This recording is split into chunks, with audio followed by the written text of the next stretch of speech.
tá? Então, nesse exemplo aqui, a gente tem um economista que ele quer comparar, ele tem 25 famílias e quer ver se o custo médio mensal com gasto de energia no ano passado, né, que foi $200, né, vamos colocar aqui R$ 200, por exemplo, se no ano passado, né, ele constatou que foi $200, ele quer saber se o custo atual dessa mensalidade de energia continua $200, tá? É muito importante dizer nesse caso aqui que se a gente for comparar antes e depois, por exemplo, né, de gastos, tem que ser com as mesmas famílias, tá? Que seria o caso de um teste T emparelhado que ele vai ser estudado em outra ocasião. Então, aqui a gente tem essas 25 famílias e agora vamos ver como que está distribuído esse gasto mensal de energia. Então, aqui no Minitab, né, eu tenho aqui a worksheet custo da energia familiar. Então, eu tenho aqui o ID de cada família. Então, essa aqui é a família 1, essa daqui é a família 2, essa daqui é a família 3 e assim por diante. Se eu quisesse, por exemplo, comparar um antes e depois, eu teria que fazer o seguinte. Imagina que nesse mês aqui foi 211 e no outro mês de outro ano foi 234.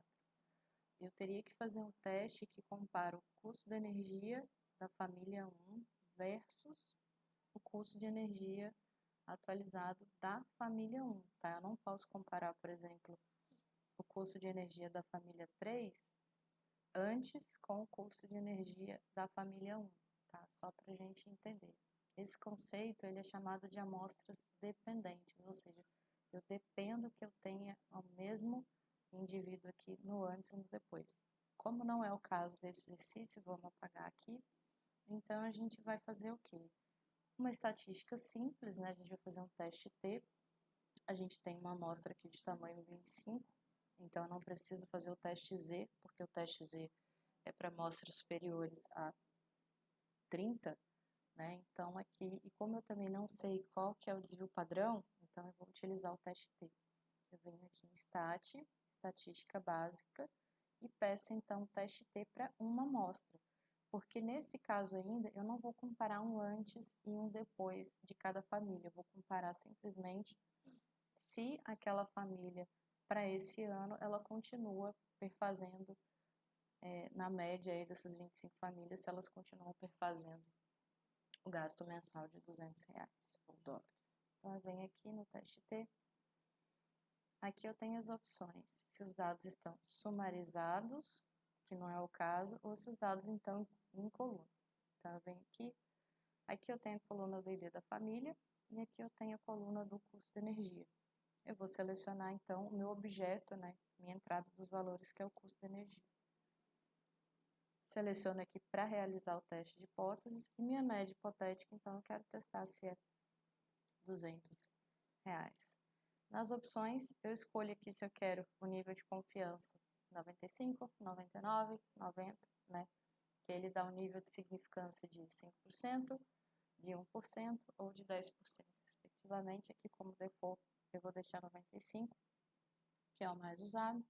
Então, eu quero saber aqui se a minha média, ela difere da minha média hipotética. Eu poderia também testar se a minha média atual ela é superior à minha média hipotética. Aqui no caso do exercício, ele está perguntando se a média difere ou não de R$ 200.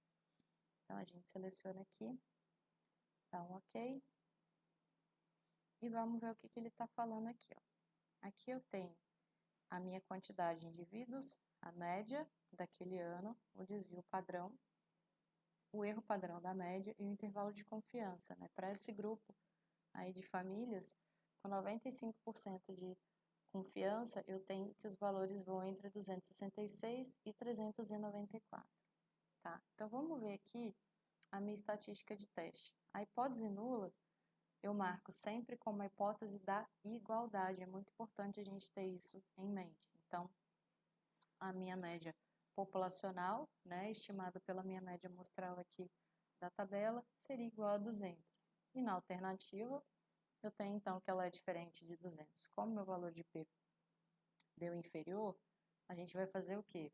valor de P inferior ao nível de significância, né? Nesse caso, o valor de P é inferior a 0,05, a gente faz o quê? A gente rejeita a hipótese nula. Então, eu estou rejeitando que a minha média seja igual a 200. Então, ela é diferente.